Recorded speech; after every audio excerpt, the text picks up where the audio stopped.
marvelous makers and art appreciators. And welcome to the ArtSpace podcast. Brought to you by Lemon Street Gallery ArtSpace. Located at 4601 Sheridan Road. Stop on by to your favorite citrus-themed art gallery and say hi to the friendly faces you see here and view some wonderful art. Say hi to me, yes. That friendly face. Your host, Shelby Nesmith. And I'm Jake Hoy. And today we have the lovely founding member of Lemon Street Gallery, Melanie Hovey, with us. Hi. Welcome. Hey, thank you. How are you doing on this lovely insert date? May. Yes. Probably. I don't know. Probably still May. May 11th. I'm doing great. I'm doing just fine. That's good. Alrighty. We've done a lot of chit-chatting before the episode, so let's just get into these. We're all friends here. Yeah, we're all friends. We're all chill. We're having a fun time. We are, full disclosure, listeners, we are re-recording this episode because we had some technical difficulties on the first time. Totally our fault, not Melanie's at all. But she was gracious enough to come back and sit through this. And because I think I could be smarter this time. Hard to believe it's possible. It is As one of really the three people that have listened to that episode, impossible. You were fantastic last time. But. And it broke my heart when it's just like, we can't salvage this. I'm like, no. Yeah, when I say listened, it was kind of hard to understand most of it. So you guys aren't missing out much. But it's good conversation. We'll start over. Yes. We're having here. another one. We're going to talk some art with a fantastic artist, Melanie Hovey. Thank you. Yes. She does a lot of painting. Sometimes she will do kind of abstract work or more figurative work, and she also does stained glass, and she teaches stained glass here at Lemon Street Gallery. So if you ever want to learn how to do stained glass, you can check out the Lemon Street website and book a class with her and learn how to do that.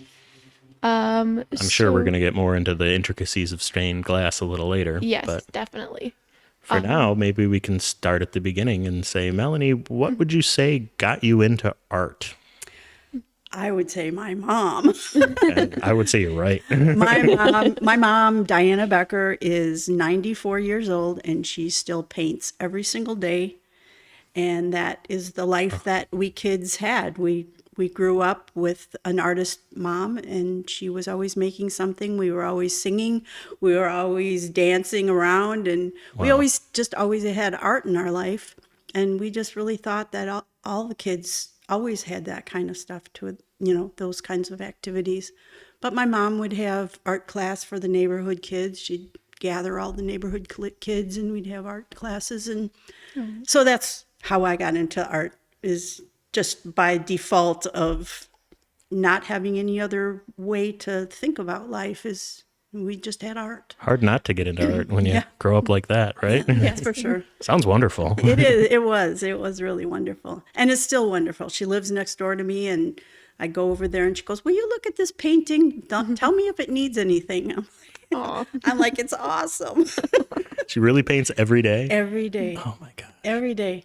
She's the most prolific artist I've ever known, and just so inspiring to think of somebody that is so dedicated to her work that it's just, if she didn't sell anything, if she never even showed anything, she would still paint every single day because she has to, and she loves to, and it's really wonderful to see the work that she does, even at her age. She still does it every single day. Yeah, and it shows. I mean, it's on the walls here at Lemon Street. Is that one of hers right there?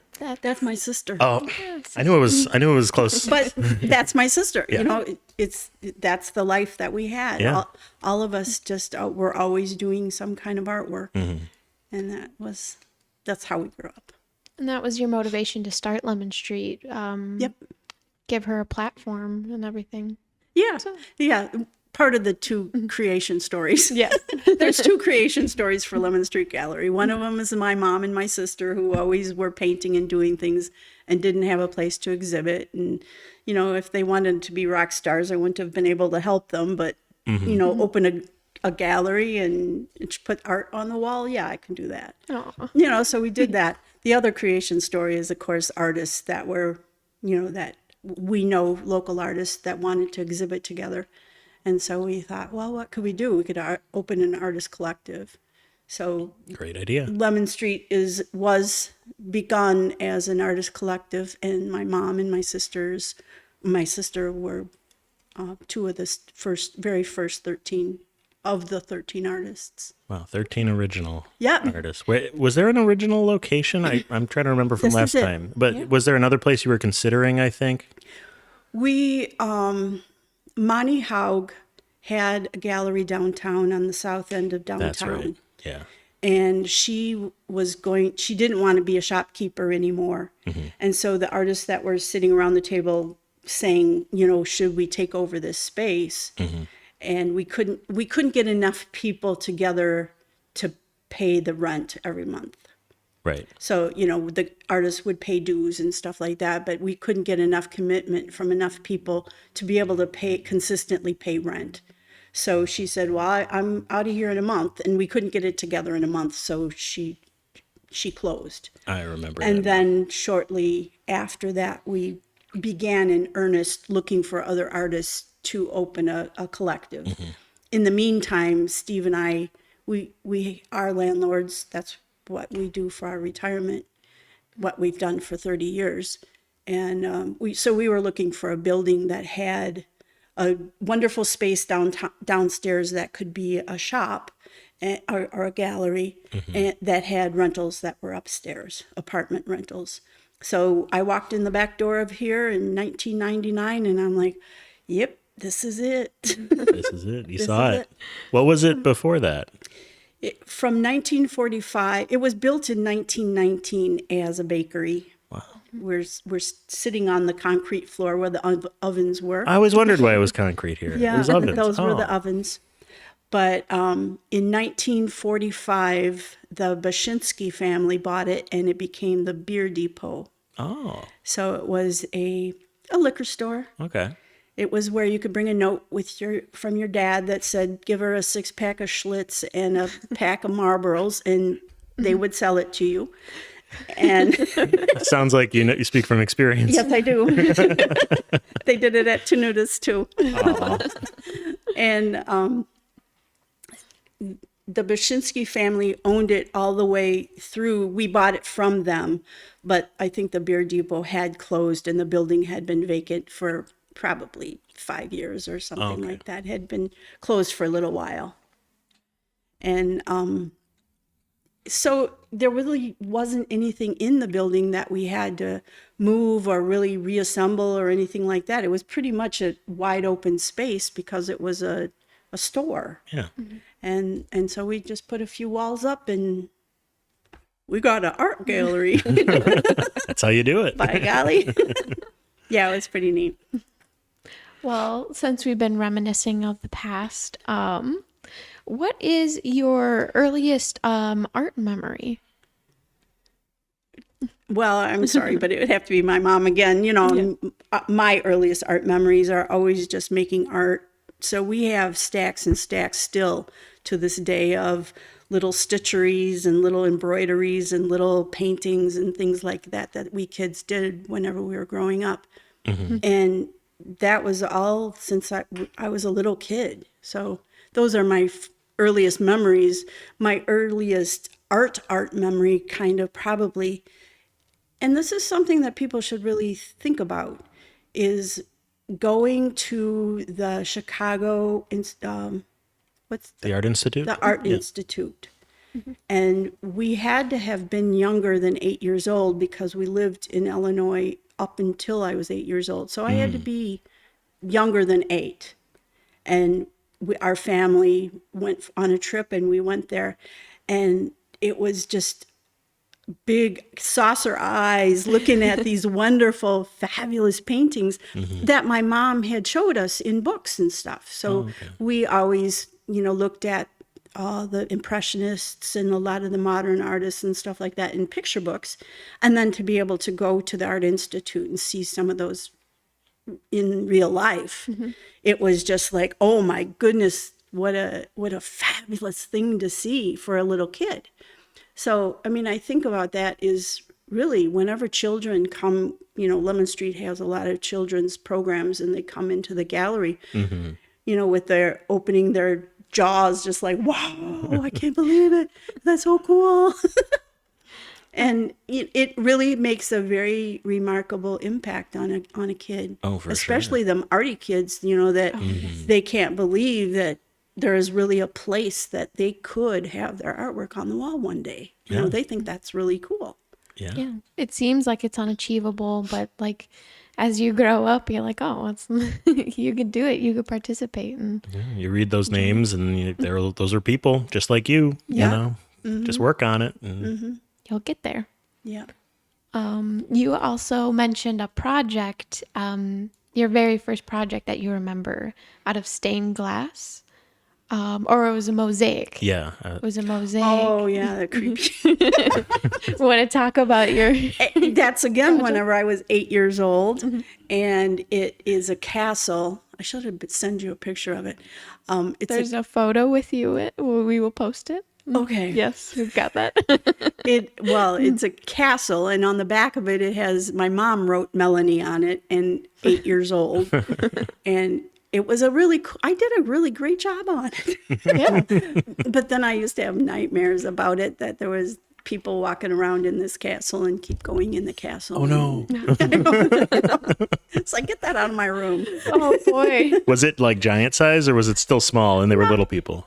It's just a small piece. It's not real I mean, big. in your dreams or nightmares. Oh, no, it was real. Yeah, and The castle was a real castle. That's what I was It wasn't wondering. even just the artwork. Yeah. It was this huge castle. That is scary, then. Yeah. Yeah, that's spooky.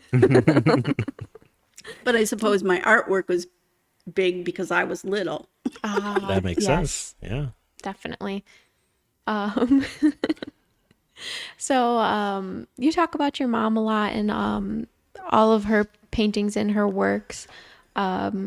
Just mentioning, I see a big similarity in kind of how you both paint and express with color.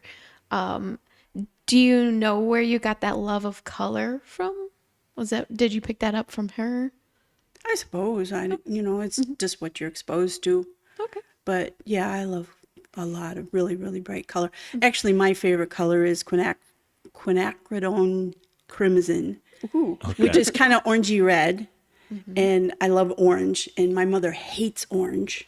That is like her words. Oh, it's orange. And I'm like, yes, it is. It's awesome. I'm with your mom on that one. Orange is my least favorite color. Oh, I love orange. Probably for sports reasons, though. Yeah, so that doesn't maybe really so. count. Maybe so. Well, So- I guess I'm the Melanie in this situation. You're Team Orange? I'm Team Orange. Yeah. But I always do love a lot of really, really bright colors, and I always have. I don't know, I think that they really evoke emotion a lot of times, much more than real sedate colors. And I'm probably that kind of person that's pretty extreme in a lot of emotional things. I do the broad spectrum of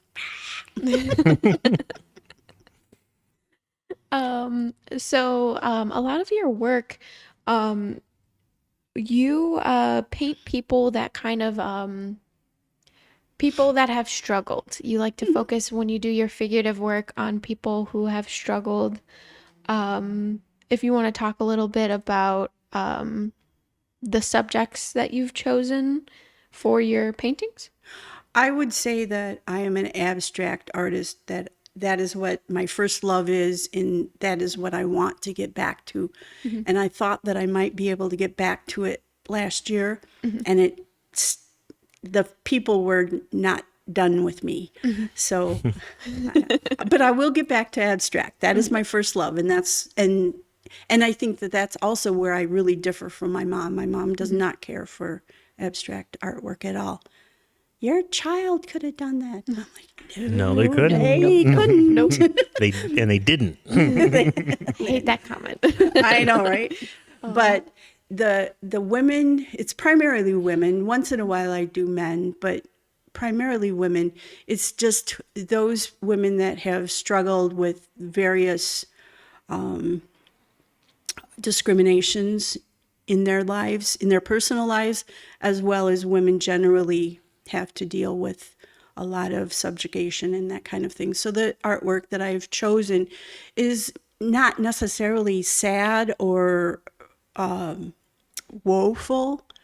They're vibrant and beautiful, but they are of people who have struggled greatly, in their lives. And whenever you know who they are, then you say yes, and they've been successful, and they've been powerful because here they are, and they're happy and they're lovely, and that kind of thing. I love that. That's beautifully said. Thank you. And they suffered in their life, but they're celebrated now. And it's like redemption in a way. It's like I'm saying, I see you. Yeah. I see what you did. I see what you've gone through, and I see you as vibrant and powerful. And so that's hopefully, people will bring to those images whatever they personally feel about them.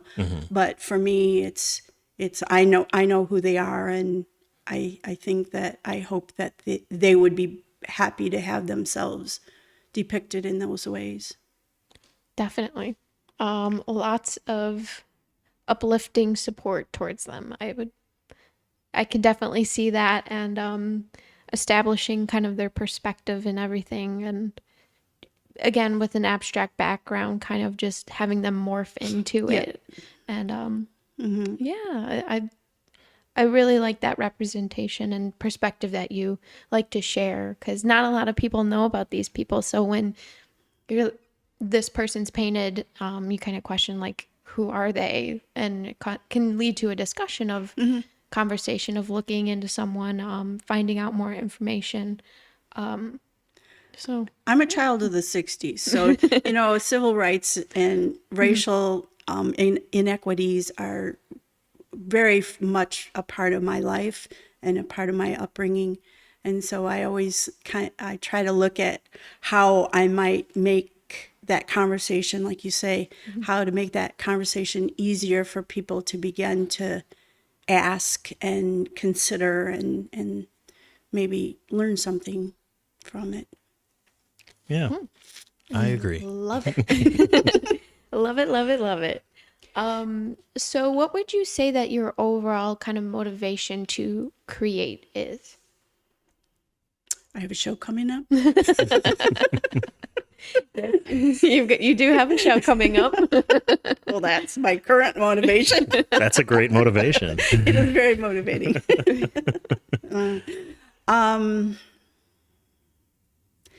It's who I want to be. And I think that you can fancy yourself a writer or an actor or a painter or any of these things, but if you don't do them, then what are you telling yourself? Right. You have to be your own advocate. Yes. So that's what I would say is the most motivating to me, is just like, if I'm telling people I'm a painter, I probably ought to paint. Especially if there's a deadline. Yes. That's an additional motivator. And we're going to take a quick break. And we'll be back to talk more with Melanie Hovey. Alrighty, and we're back from our break to talk with Melanie about her artwork and what inspires her to make and create. You were telling all about your family and your growing up, which sounds wonderful again. But we were wondering, like, who are some of your favorite artists? Like, obviously you could say like Van Gogh or Monet or whatever, and that's fine, if you want to say that. But then, like, lots of great local artists out there too. Obviously we have a lot here in this gallery, a lot that around the community. Who are some of your favorite artists? Well, I can't say that I have a favorite artist. There's a lot of artists that I really admire for different things. Rothko. That's the one that my mother says, my child could do that. Your child would love to do that. Oh, yeah. Make that kind of money. But, as far as local artists, Kathleen Laybourne is she's one of the founders as well. And her artwork is so emotional and so focused on telling stories. And she is so skilled that it's just, she's amazing. So, I mean, she teaches painting here, and she'd be a phenomenal person to learn from if a person wanted to paint. And I took a lot of painting classes from her as well. But her artwork, I have her artwork at home. And a lot of the artwork that she does is really probably kind of difficult to exhibit, except in a museum situation, because a lot of her works are really, really big and three-dimensional and kind of like an installation. Yeah, installation, absolutely. So she's one of them. Everybody loves Carly, and Carly Lyons. She's a ceramicist that exhibits here at Lemon Street and some other places too, I suppose. But think so. She's amazing. I have so much stuff of hers on my wall, and I'm like, oh, and every time I see something else, I flip. She's definitely a future guest. We have to. That's why we asked this question, is to see who we should get on. Yeah. But Kathy is another person that would be really interesting. Add her to the list. Yeah. Believe me, she's It's a on the long list. list. Yeah, she's a Long list, but she is on Yes. it. But I guess I feel a little bit like on the spot of trying to think through of how many, I have so much artwork. I probably pounded about 150 holes in my walls just the first minute that I lived in my house to just hang a portion of my artwork up. I worry about the structural integrity. No, it's perforated. It's like a colander. Okay. It's a big colander. It's like when you're at the hardware store and they got like that wall of all the holes that you can, it's like that. Yeah, very, very similar to that. So, I'm looking at my walls in my mind's eyes, and I literally do have hundreds of pieces of artwork at home. So it's like, who are my favorites? Well, it's whoever I'm looking at today. It's just, I have that much artwork. Oh, well, that's a great way to say it. And it sounds like we might need to open the Melanie Hovey Art Museum in the future to... Well, my grandchildren call it Grandma's Museum. It's like, yeah, it looks a lot like a museum. In fact, Maureen Bolog came over and she's like, oh my goodness. It's just like, I'm like, will you go home? So she was looking at all the artwork. But Chet, that owns Artworks on the next block from Lemon Street, he is a phenomenal drawer. Drawer. How do you say that word? Not drawer. He draws a lot. Really good. Phenomenally. And I have some of his work that, you would just really flip to see the detailed work that he does. And so that's somebody that I really love. My sister, I love her work as well. So, I mean, there's so many artists whose works I really, really enjoy. And I like them all for different reasons. They all bring to me some kind of idea of, what is exciting about art. And who they are as artists always rings true through the artwork that they create. So I get to be a little bit close to them whenever I get to be next to their artwork at home. So that's pretty cool for me. Yeah, we've talked about art being a form of connection and communication, really, in the basic sense. And it's a way to connect with your fellow person. Yeah. And everybody looks at artwork differently. So each of you would look at a painting and you would each have come away with a different idea about it, or what does it mean, or what does it mean to you, or anything like that, than I would. But that artist spoke to all three of us. So you really think about it, that every individual piece of artwork means something special to each person that experiences it, which is really a cool thing for us to be able to do, don't you think? No, definitely. Come together and create, and just have a perspective that you bring to the table and talk about. And that you can affect other people's ideas and attitudes, even when you're not even in the room. You know, just by observing their artwork or going to a museum or going to a gallery and sitting with some artwork that the artist isn't even there, and that artist is talking to you. Transcends time and space. Yeah, it does. It's really cool. That is very cool. Chunk of them on the wall, kind of. Yeah. That looks like a thigh. Yeah. Ew. That's not what it's supposed to be. It's Leonardo da Vinci's saying. Yeah. So speaking of projects and everything like that, if time and money were not an issue, what project would you like to do? Yeah, what's your dream project? Yes. Dream project. Think big. Well, I think Lemon Street Gallery was my dream project. True. Yeah, you did it already. There isn't any dream that I haven't done. I mean, I do whatever I want to do. You know, what I have in my mind to do, I do. Yeah.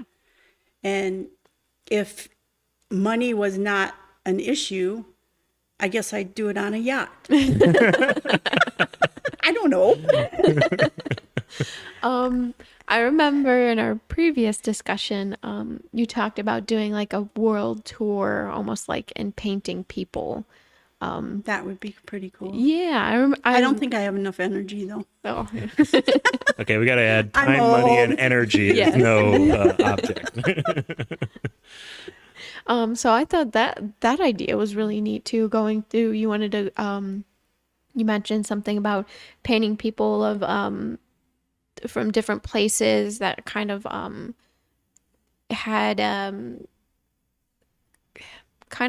different expressions and like I don't want to say aura, but that's the only thing I can think of right now. But kind of exude this energy that was captivating to you, and you wanted to capture it. So you would just kind of roam around. I made that up. Okay. That's fine. I don't want to do it. I hate people. Which brings us to another part of the conversation of you. You're a type of artist that likes to just sit in their studio and create. Yeah, You don't want to be in a social environment when you're creating. or otherwise. You're I here. just want to stay in my studio I'm with you, Melanie. and eat bonbons. Or throw them at the dog. It's an important part of the process. But you still keep a balance of being social, checking in with fellow artists, showing up to Second Saturdays and stuff. Yeah, so there's a balance that you have. I see myself as I get older, and with COVID and all the things that have happened in the last few years. And I think a lot of people, I mean, that would be an interesting thing to explore, because talking to people in 2019 compared to talking to people today, I wonder how many of them would have the same attitude with regard to their public persona.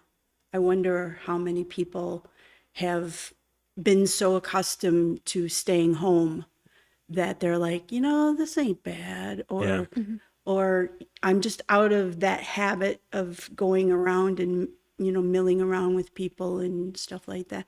You know, I don't know. I think the older I get, the less inclined I am to Go out. party. You know, I mean, I don't party anymore. I don't do that, but I did, you know, a lot. Oh boy. We don't have to get into that. No, we do not. Feel free if you want. No, not good. Trust me. No. Okay. But, you know, I just think as you get older, you probably are less inclined to just want to hit the bars or go out and be social and stuff like that. I think it's smiling at people that I'm less inclined to put on a fake face or a pretend face.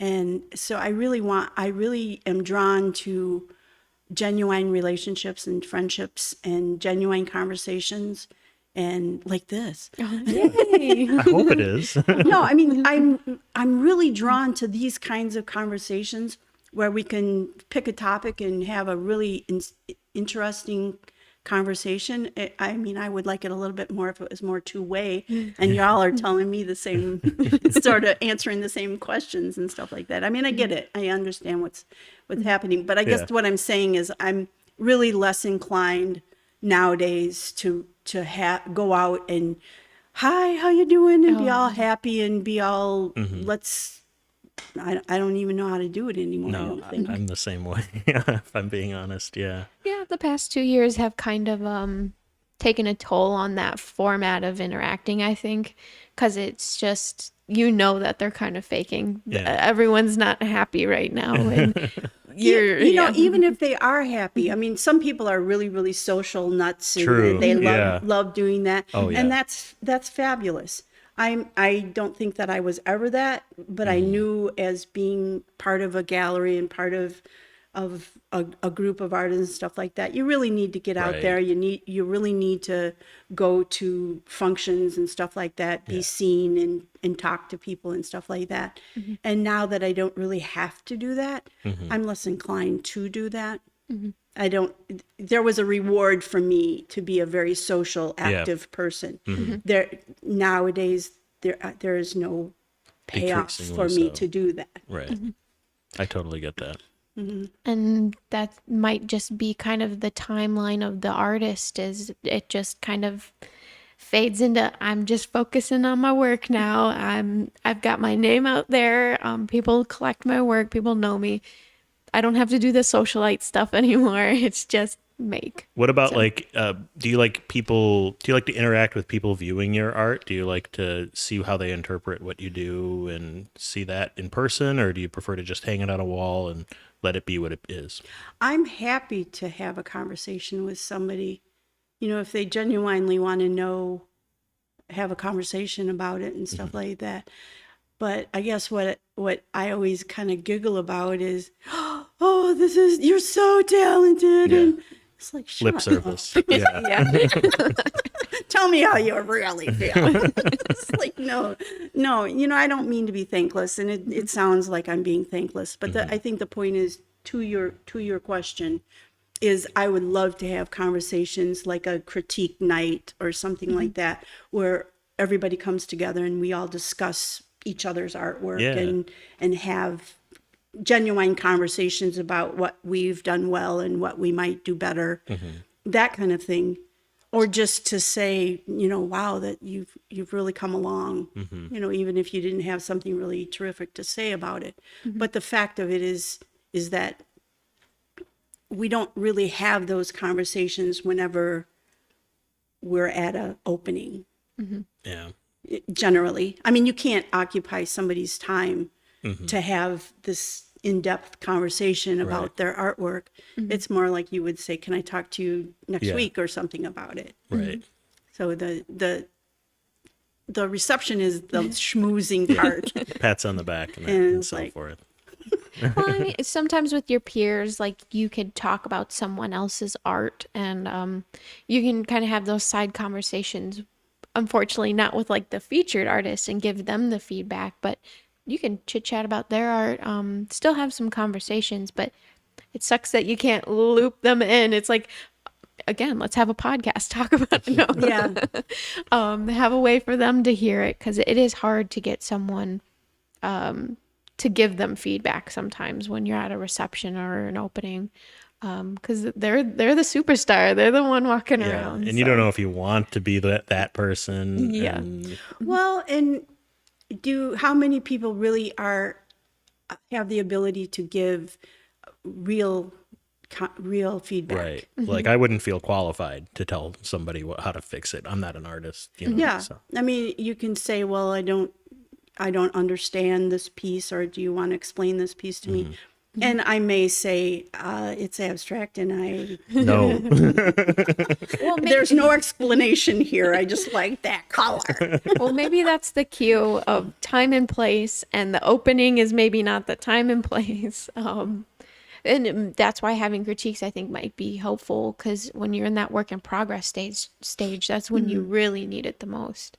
And I think a lot of young artists, especially, or any age artists, that new artists really need that kind of feedback of you're on the right track. Keep going. You're doing interesting things. I mean, I almost always am far away from saying this is a great piece or this is a crappy piece. I don't. Who can I say to say something like that? But as far as having a conversation about how somebody is doing, I think that is helpful to a young artist, a new artist. One of the great things Lemon Street does is when they're looking at new potential artist members, they'll take their work and take a look at it and give it a critique, and No, Constructive feedback, and don't ask Melanie. it's an open door policy, so we like to guide people. We have classes that we recommend for them to kind of help hone their skills. We really look at technique, because subject matter is very subjective of what you like. So really judging on technique and execution. And consistency. Yes. And just knowing that, yes, these are your pieces and they're going to be shown. Are they going to be worth $100,000 here? Nope. Nope. And just being realistic with the expectation. Yes. Yeah. So. Not to change the subject, but this one's kind of related. Well, one of the fun questions we have. What would you say is one of the funniest comments you've ever heard about your art? Maybe something that sticks out in your mind and you go, I can't believe that person said that. That's not what I thought at all. I honestly don't know, because I think I'm scary enough that people would not say icky things about my work. They wouldn't say stuff to me about it. They might say stuff to somebody else. Yeah, and hope that doesn't get back to you. Right, exactly. Yeah. I think I'm that person. Yeah. That's just a little bit scary. That's okay. I won't tell everyone you're a big old teddy bear. I was going to say, that's not the Melanie I know. We might have to edit this part out so the word doesn't get out. Cut it. So we've mentioned briefly talking about the art community and everything, but do you have any thoughts or ideas on the art community and what we could possibly do to improve it? Well, we have an art market that's a couple years old, but it's really growing in leaps and bounds right now. So, I mean, that's something that I think Kenosha could really use. Is we understand markets, and now that we have an art market, I think that a lot of people from Milwaukee to Chicago, far and wide, are going to begin to realize that Kenosha is a pretty artsy place, and that it's a good place to come and buy art and view art and stuff. And the two universities that we have here that have art programs and stuff like that. So, I mean, I think that Kenosha has really grown a lot with their support of the arts. So I think that that's one thing that is beneficial. What we could do better probably would be funding. You have to have a balance between public and private funding for anything, for nonprofits and stuff like that. So Kenosha, the size that we are, about 100,000 people, we have an arts commission that is a part of our government. And no communities of our size have an arts commission. So that's really awesome. Yeah. We could use a line on the budget so that this arts commission can have some teeth and really be able to make some inroads to requiring art as part of things that we build and things that we establish in our community, that there's always an art element to it, because that's what makes your community unique, is the arts and the architecture and the things that the creative things that your community does makes you different than any other community. And so whenever we can put some money behind those decisions of, who's going to make art and exhibit art and have public art, those kinds of things are really important. And so what we need is maybe the government also putting some money behind it. Yeah. Not just nonprofits and not just places like Lemon Street and the galleries that we have. We all are doing our share, and the government could do their share as well.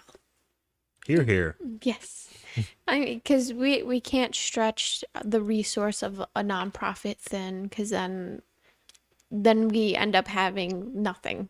So it's very important to make the government a little responsible for what's going on and put a helping hand in this, because art is so important. It's tied to mental health. It's tied to just in later stages of your life with Alzheimer's and stuff like that. Art is very beneficial, and I don't think you can go a day with your life without art, whether that be marketing, anything like that. So well, in art in school, yeah. Children, just art in school, K through 12, any of those kinds of things, art teaches. If kids are really strong in art, they will be strong in science. Kids that do well in music, do well in math. The arts always support every other kind of academic endeavor. Yeah. So Kenosha has a very strong theater program. We have a very good art program in our schools and stuff like that. And those kinds of things are really important that we support all along. It's not that the nonprofits don't do their share, because they do, and donors, there's people that give tremendous amount of money. There are funding and foundations that support the arts. There's a lot of money. But whenever there's a line in a budget of a government that gives credibility to whatever that endeavor is, you fund your schools are doing really well. You fund your schools well, and Kenosha is known for your good schools or your good this. So you have an arts commission, it's a line in the budget. It's saying arts are very important to us as a community, to us. And so they do their part. It's not that they need to put more money in, it's that we all need to sign this thing that says the arts are important to us. That's part of the equation, Yes, it is. And so whenever you see that line, that budget line in your government that says the arts are important to us, then you're like, oh, okay, well, if they say it's important, then it's important in school, and then it's important to the foundations. It's important to everybody, and they're part of everybody. So, yeah, pony up. Yep. do it. Sorry, Don. No. I hope they're listening. So you could talk to your local legislators about that. You would talk to your alderman, the alderman, and our Lemon Street's alderman is terrific, and he's very supportive of our arts. And I think that probably a lot of the aldermen are, but everybody throughout the entire community, everybody's got an alderman, and you talk to that person, alder person, and yeah. Yeah, and it's easy because it seems like arts is always one of the first things to get cut, and it shouldn't be that way, because as we've talked about, it's communication. This is problem solving, especially in this day and age with all the problems we have. Yeah, like people need to come together more, and art is such a natural way to do that, and it has been for millennia. Well, and it's creative thinking, it's divergent thinking, it's thinking outside the box, it's making something out of nothing. It's all the things that a a very valuable employee would have. And it's something that everybody should want to have as part of their life. And if the arts, I mean, not everybody's going to be a Rembrandt. Right. Oh, yeah. Not everybody is going to be a fabulous musician or anything like that. What it is that you're going to take those skills that you learned in art class and employ them in your job, in your family, in your community. You're going to use those skills in ways that maybe the art teacher didn't have in mind that when they wanted you to paint a flower, but you're going to use them for all the things that make you a good human being. So always having art as part of the education system or as part of your way to relax, that we really need to impress upon people. It's really important. Yeah. Let it be a catalyst for the rest of our lives. Exactly. And I think it's I don't know if it's a new thing, but it seems like right now people can't just have hobbies. They have to find a way to monetize their hobbies. Right. Yeah. So really reminding yourself of like, hey, I can make this piece of art for myself. It stays in my home. And it was just that expression. Because we talk about a lot of practicing artists who sell their stuff and everything, but you can still have your expression and it be yours. You don't have to find a way to monetize it or Like anything. this podcast. Yes. You may have heard ads earlier. I'm not sure. Oh, we'll see. We'll talk about that after. Maybe. We need a conversation, mister. But we don't have to monetize. But just a reminder, if you want it to be a hobby, it could stay a hobby. With social media, there's so much pressure that, start your own little small business, get an Etsy going, and just produce your life away. And it's just, if that's not your thing, that's not your thing, and Right. it stays a hobby. Yeah. So It's up to you. this is your reminder. Well, there has to be something that makes you happy. And I think everybody likes money, but the fact of it is if you got this cool thing that you do with your kids or this cool thing that you and your spouse do, like how fun is that to be able to make some creative thing or make music together or just, sing and dance together or learn ballroom dancing together. Anything. Yeah. If you love the arts, it doesn't have to be something that you make money. As a matter of fact, whenever you start to make money at it, it sometimes ceases to be relaxing and gratifying to you. It begins to make a chore. A job. A job. That's what I say. Yeah. I'm retired. So you say, I don't want another I job. don't want another job. So yeah, just a reminder, it can be a hobby. That's a good moral to have. Yes. Yeah. And how you can do that is just take classes. You can just take classes. There's lots of places that you can learn how to do just about anything that you want to do. Yeah, exploring a new medium. Sometimes it's just take a break from painting and try a stained glass class. Just break out that mold and just treat the new thing that you're doing as a hobby. So Stained glass is something that's really wonderful to learn because you can get poisoned, you can cut yourself. Poison? You can get poisoned, you can get Where's the cut poison come in? you can burn yourself. you can burn yourself. Okay. This is I guess we're getting into the Jake is an idiot segment of the show. No, it's I'm like curious. this is guy Yeah. stuff. What? Lead. Oh, there's lead. So once you're soldering, you probably shouldn't suck on your fingers, and you probably shouldn't inhale the lead smoke, and Oh, wow. and of course, glass can sever your arm, and let's see what else. Burn. So when I'm walking- whenever you're soldering, you can burn yourself severely. the burning. Yeah. So when I'm walking down the street, I shouldn't go up and lick church windows. Don't go lick those. No, probably not. Not a good idea. Or bird poop. I mean, there's Bird, multiple. I was going for lead poisoning. There's multiple reasons why you shouldn't live at church. But it looks like candy.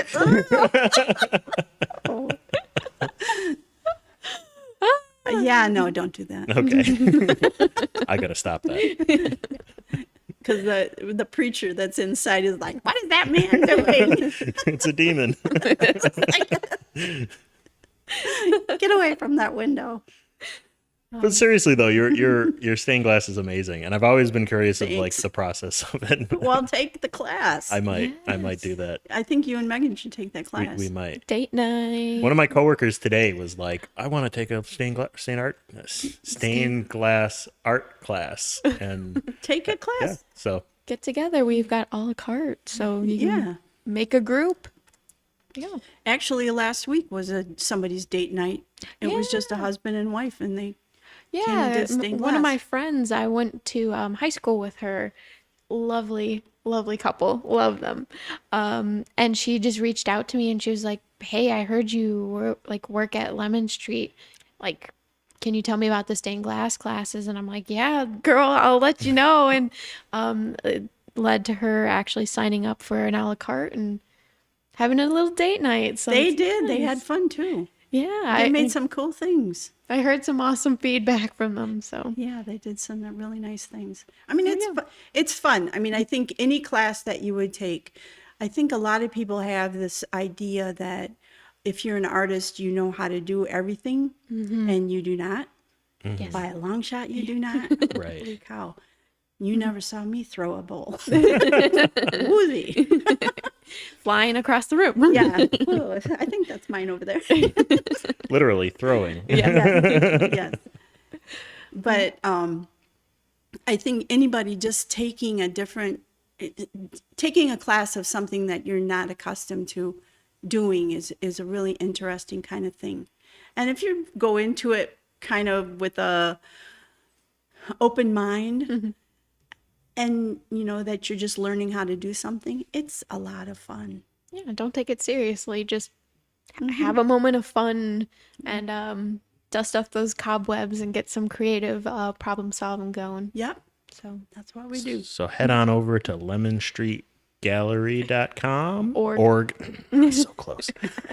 lemonstreetgallery.org and check out the classes that are available. There's Yep. so many great ones. There is. and just plugging them because there's more options as well. The public museum here also has some classes, so they're also a resource Yeah. for art classes as well. So As we mentioned, there's so many in our great little community. they're everywhere. We can get into Racine, but I'm Yeah. not going to get in the Racine. Maybe we should. Well, Spectrum Art Gallery over there, they have classes as well. So anywhere and everywhere in our little itty bitty place, you Yeah. can find some art classes. But learn a little thing and have fun on the way.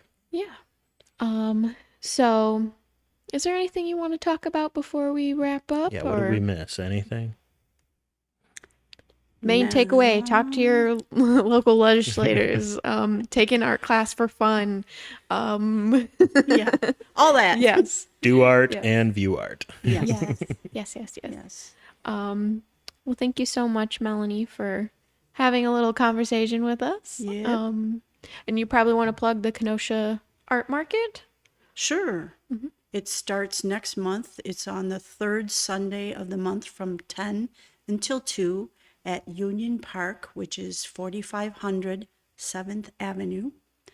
And we got a lot of artists starting to come in, and artists are kind of notorious for being Last minute. last minute Louis. Is that what we call them? Yes, last minute Louise. If you listened to the Kelly episode a couple weeks back, you might have heard her say, "Oh, I need to send that application in." Yes. Yeah, probably. Hopefully she did.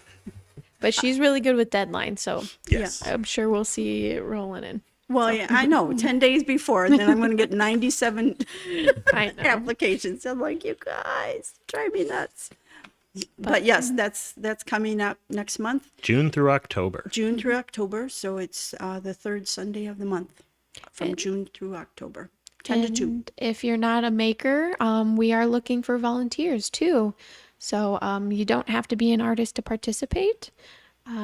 If you can schlep stuff, we could use that, or come and hang out at the market during the day. Yeah. Pass out some information, direct people. So you can help out. Please do. Alrighty, and you guys can obviously come check us out at Lemon Street, or you can check us out online at Facebook at the ArtSpace Podcast, on Instagram the ArtSpace Pod, and you can find us on any streaming platforms, Apple Podcasts, Google Podcasts, Spotify, and our very own YouTube channel. So check us out, give us a like, let us know what's going on, give us that feedback that we talk about so much. We need it. Yes, definitely. And a shout out to the band Would You Kindly, who has done our intro and outro music for us. Yeah, and I think that's about it for the podcast, I'd say. Yeah. Yes. Thank you everybody so much for Thank you. for listening. Thank you, Melanie, for joining us. Thank you. Thank you. I had fun. Thank you. Alrighty. Well, that's been an episode of the ArtSpace Podcast, and we'll catch you on the next one. We'll see you. Bye. Bye. Depression, addiction, the thrill that you seek. Our restlessness cages the fire we need.